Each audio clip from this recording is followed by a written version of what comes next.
we have to presume any time we do a story that most of the audience hasn't, that any time you introduce any subject or any topic or any big word, really, that you have to familiarize the audience with. Right. You were talking about 60 Minutes. They do the same thing. Sure. Harry Reasoner did a piece on some guy who was a card counter playing blackjack a couple of weeks ago, and they spent about 3 minutes in the context of the story establishing how to play blackjack. Right. Just the fact that you have to... sure, go for 21. Yeah, right. go for 21. So yeah, that's we make the same. an interesting thing about television is it always seems to shoot for the lowest common denominator. Yeah. Steve, in order to get a two-shot that we need, it sounds a little peculiar, but you can, and it'll be painless and over quickly. Great. Thank you. I could embrace him if you wish. No, the reason they take these two shots is because they do all of this market research on television, and they go into a shopping center and grab Right. 50 viewers and put them in a trailer and show them tapes, and to try to find out what they like and what they don't, what bothers them and what doesn't. One of the things that they found bothered viewers was, in the typical nightly, just like to see the environment that you're talking in. So hence the wide shot. Yes. Is it over? Yes, that painful part is over. Steve, when you began to develop this 5 years ago, what sort of need did you see that existed then that you felt these computers was going to fill? Well, basically, are we actually doing this now? Yeah. Mm-hmm. Oh, great. The question is really, what is a personal computer? And why is it different than all the other computers that have existed throughout history? Probably the best way to explain that is through an analogy. When you look at the invention of the first electric motor in the late 1800s, it was only possible to build a very large one. And it was very, very expensive, and therefore it could only be cost justified for the most expensive or large applications.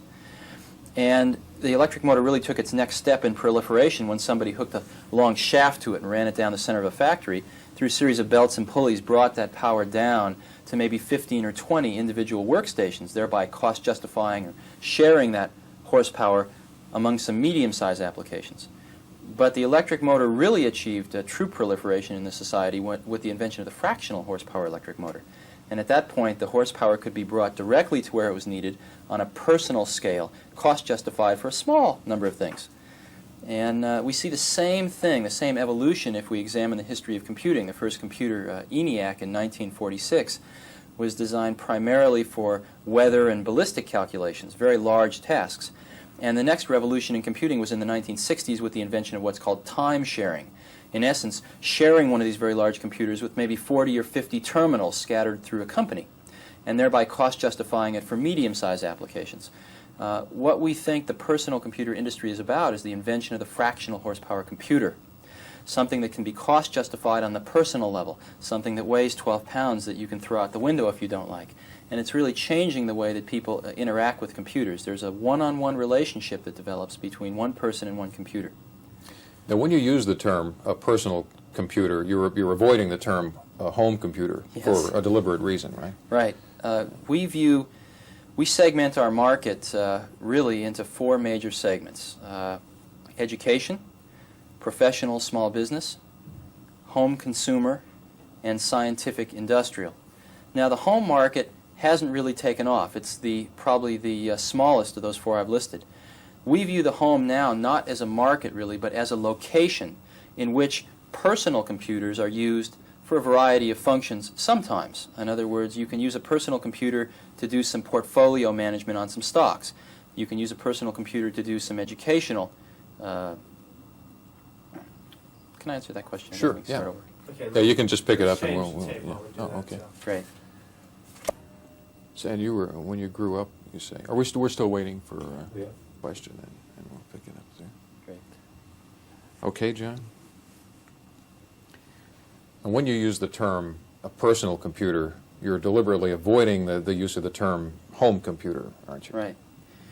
We view the home not really as a market yet. We view it more as a location.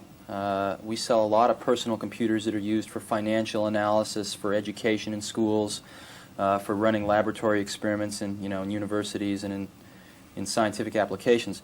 And a lot of these personal computers are used in the home as a location some of the time. But there's not enough specific applications to cost justify spending $1,000 to $3,000 for a personal computer to be used in the home yet.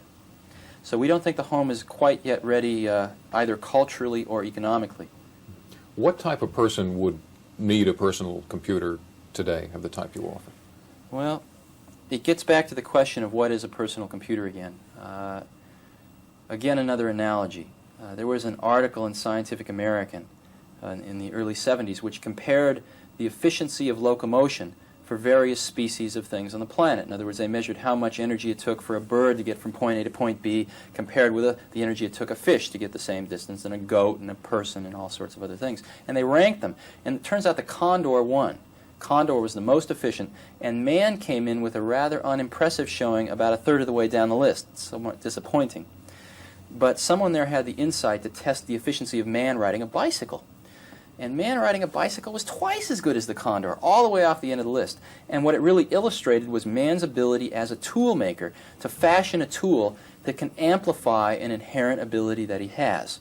And that's exactly what we think we're doing. We think we're basically fashioning a 21st century bicycle here, which can amplify an inherent intellectual ability that man has and really take care of a lot of drudgery to free people to do much more creative work.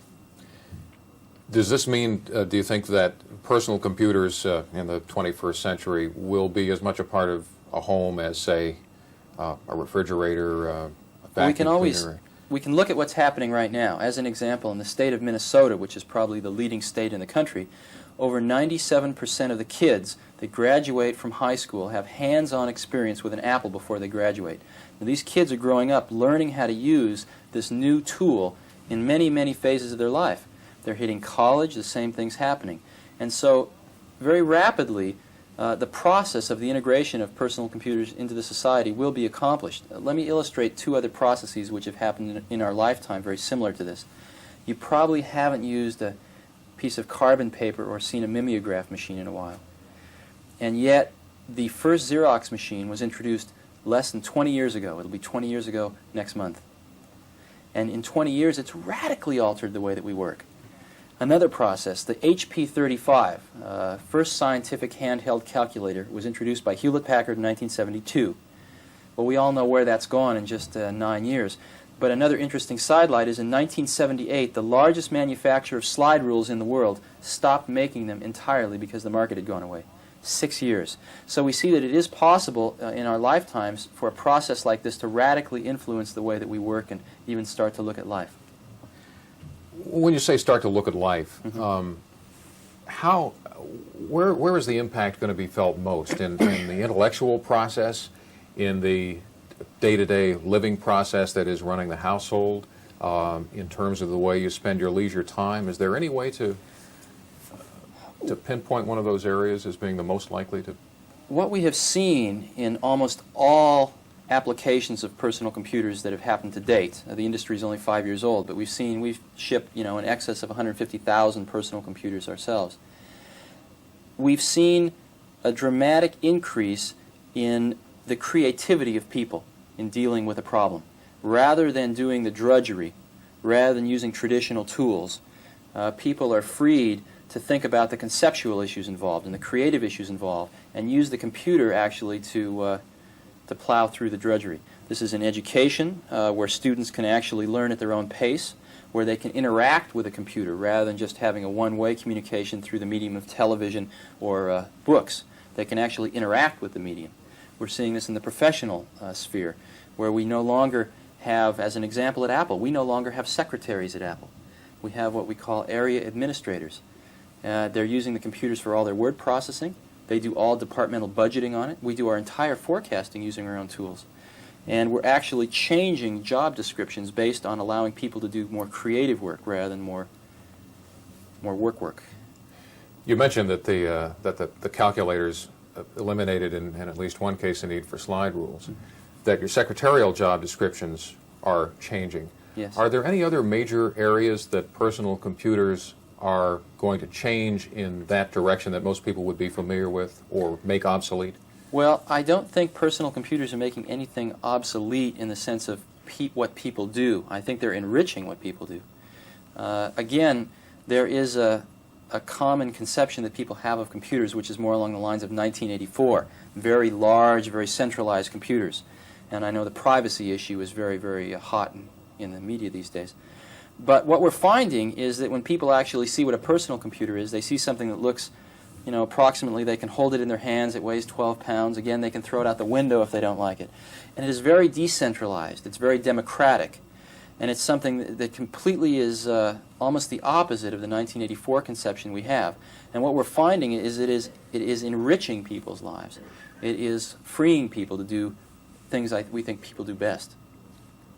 Is there any basis for comparing you to, say, Mattel and Atari, or is that like comparing apples and oranges?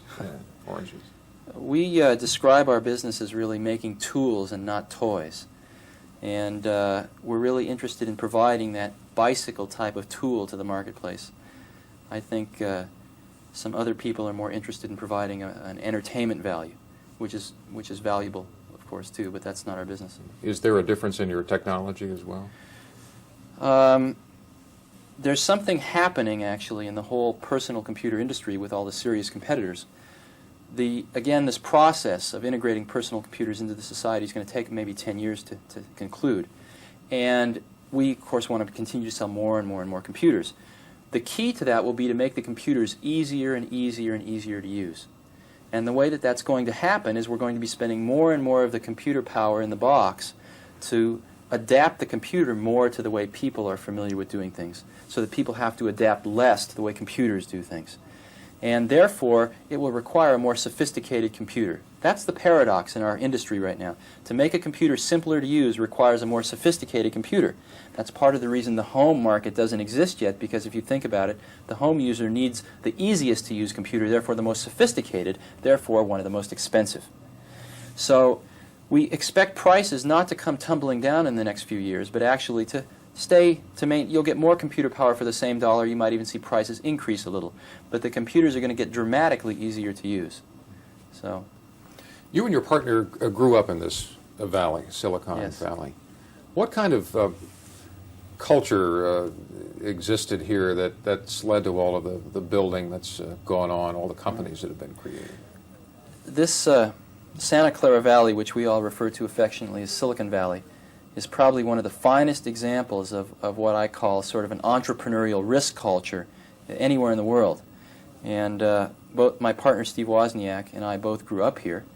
And really some of the people that founded companies around the area, Hewlett and Bill Hewlett and Dave Packard and others, were really our role models, our heroes. And we like to think that we're carrying on that tradition. What is there left for you to do now that you're 25, your company's gone public, it's worth hundreds of millions of dollars? Well, we don't really feel we've accomplished what we set out to do yet. We've set out to really help lead this process of getting personal computers into the society, and I think ask me in 5 years. Great, thank you very much. Okay. All right? The only thought I had, though, is... By any time, yeah.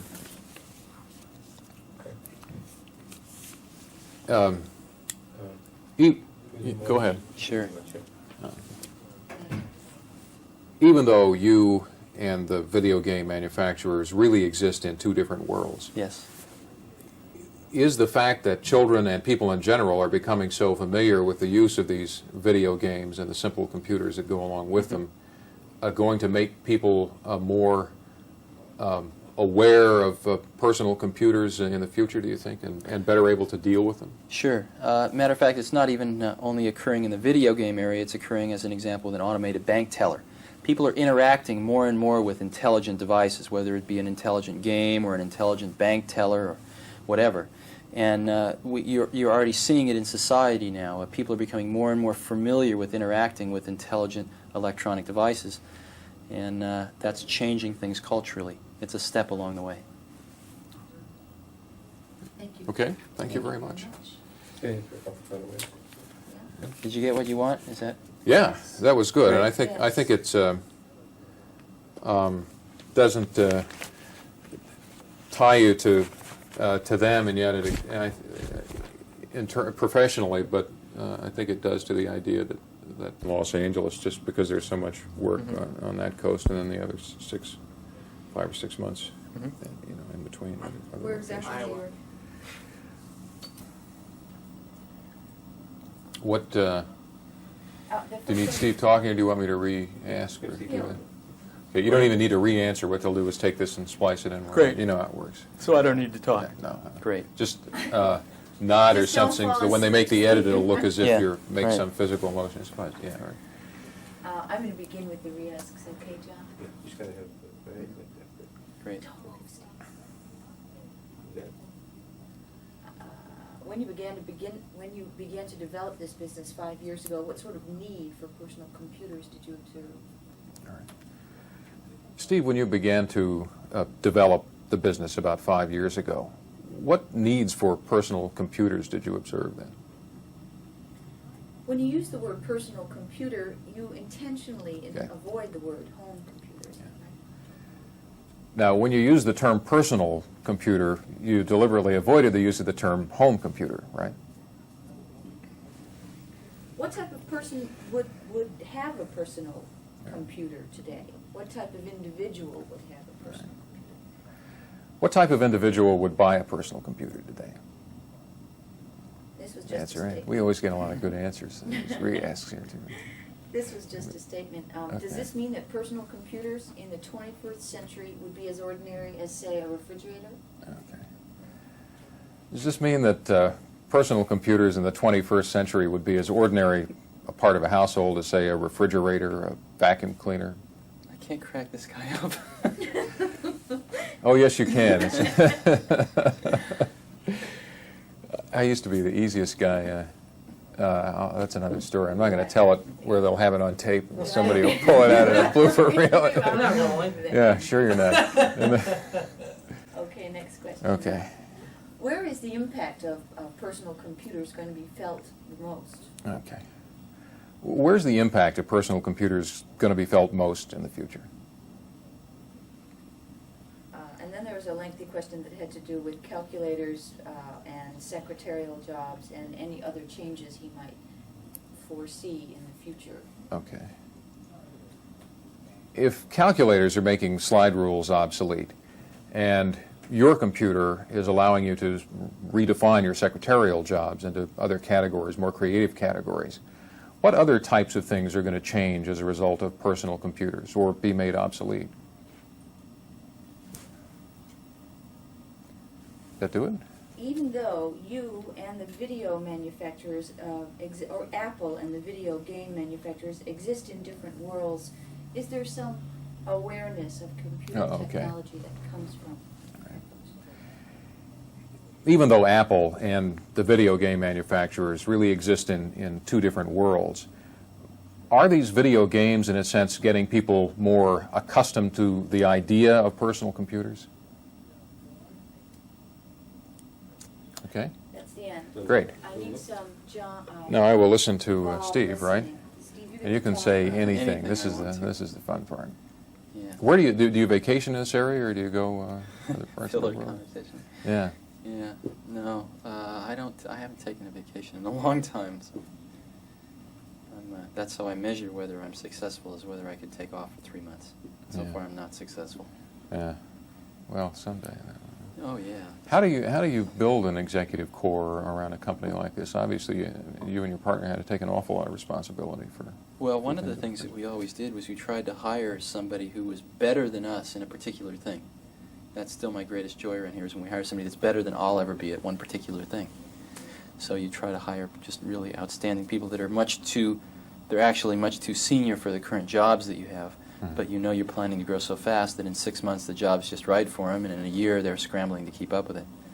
So we've grown it, several 100% a year. And it's a very, very different type of environment than most people are used to. We've got a whole generation of managers here that are trained to grow at 400% a year. And they'd be bored stiff growing at 30% a year.